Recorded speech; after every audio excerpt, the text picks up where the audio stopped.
Halo semuanya, kami dari kelompok 5 akan menampilkan video mengenai Kerajaan Jenggala. Ikuti terus ya. Yuk kita cari tahu Jenggala lebih dalam. Asal nama Jenggala. Jenggala berasal dari kata hujung galah atau yang disebut Jung Yalu berdasarkan catatan Cina.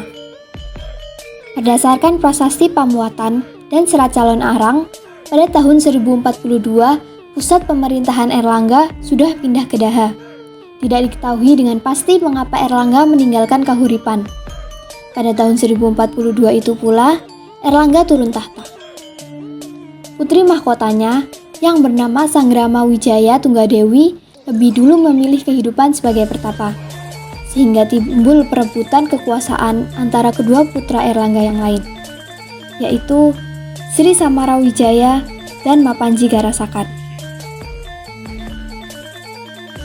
Pada akhir November 1042, Erlangga terpaksa membagi dua wilayah kerajaannya. Sri Samarawijaya mendapatkan kerajaan Kediri di sebelah barat yang berpusat di kota baru, yaitu Daha. Mapanji Garasakan mendapatkan kerajaan Jenggala di sebelah timur yang berpusat di kota lama, yaitu Kahuripan. Pusat pemerintahan Jenggala terletak di Kahuripan.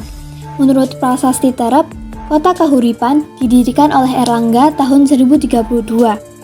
Karena ibu kota yang lama, yaitu Watanmas, direbut seorang musuh wanita. Aspek masyarakat Kerajaan Jenggala. Berdasarkan catatan perjalanan orang-orang Tionghoa, wilayah perdagangan Kerajaan Jenggala adalah yang terbesar kedua di Nusantara setelah wilayah Kerajaan Sriwijaya. Kerajaan Jenggala menguasai sungai-sungai bermuara termasuk jalur perdagangan di wilayah Sungai Porong. Jenggala sudah dikenal oleh kerajaan-kerajaan di luar Nusantara seperti India, Tiongkok, dan yang lain-lainnya. Aspek pemerintahan Kerajaan Jenggala. Periode Kerajaan Jenggala hanya dipimpin oleh 3 raja saja, sehingga kekuasaan kerajaan ini terhitung cukup singkat. Raja pertama dari Kerajaan Jenggala adalah Mapanji Garasakan di tahun 1042. Setelah itu, pada tahun 1052, kerajaan dipimpin oleh Alanjung Ahyes. Raja terakhir dari Kerajaan Jenggala yaitu Samadrot Sahab pada tahun 1059. Awal pemerintahan Kerajaan Jenggala. Pada awal pemisahan, Kerajaan Jenggala tumbuh dengan pesat. Hal itu dikarenakan raja pertamanya, yaitu Mapanji Garasakan, memiliki kemampuan dalam mengatur pemerintahan dan melakukan diplomasi berbagai wilayah di sekitar daerah kuasaannya, bahkan keluar wilayah kekuasaannya. Perkembangannya tidak hanya pada sektor pemerintahan, tetapi juga pada sektor ekonomi, kesenian, dan karya sastra. Pada masa pemerintahan Alanjung Ahyes, Kerajaan Jenggala sering mendapatkan serangan dari Kerajaan Kediri. Hingga akhirnya, pada masa pemerintahan Samarot Saha, Kerajaan Jenggala hancur akibat serangan dari Jayabaya yang saat itu memerintah Kerajaan Kediri. Prasasti Gantang menjadi bukti dari kemenangan Kerajaan Kediri dan kekalahan Kerajaan Jenggala.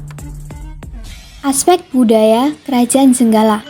Prasasti-prasasti peninggalan dari Kerajaan Jenggala hanya menunjukkan masa pimpinan setiap raja kerajaan. Tidak disebutkan tentang kehidupan budaya di Kerajaan Jenggala lebih lanjut. Prasasti Turun Hyang merupakan piagam pengesahan anugerah Mapanji Garasakan tahun 1044 terhadap penduduk desa Turun Hyang yang setia membantu Jenggala melawan Kediri. Candi Prada berada di Dusun Reno Pencil, Kabupaten Sidoarjo. Namun sayang sekali, candi tersebut telah dirusak oleh penduduk di tahun 1965.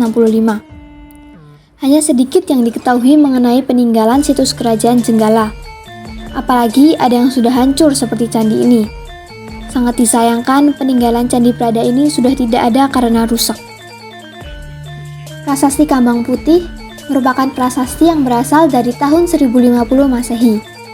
Prasasti ini dikeluarkan oleh Raja Sri Mapanji Garasakan yang menceritakan tentang kejadian Kambang Putih yang menyerang istana kerajaan Jenggala.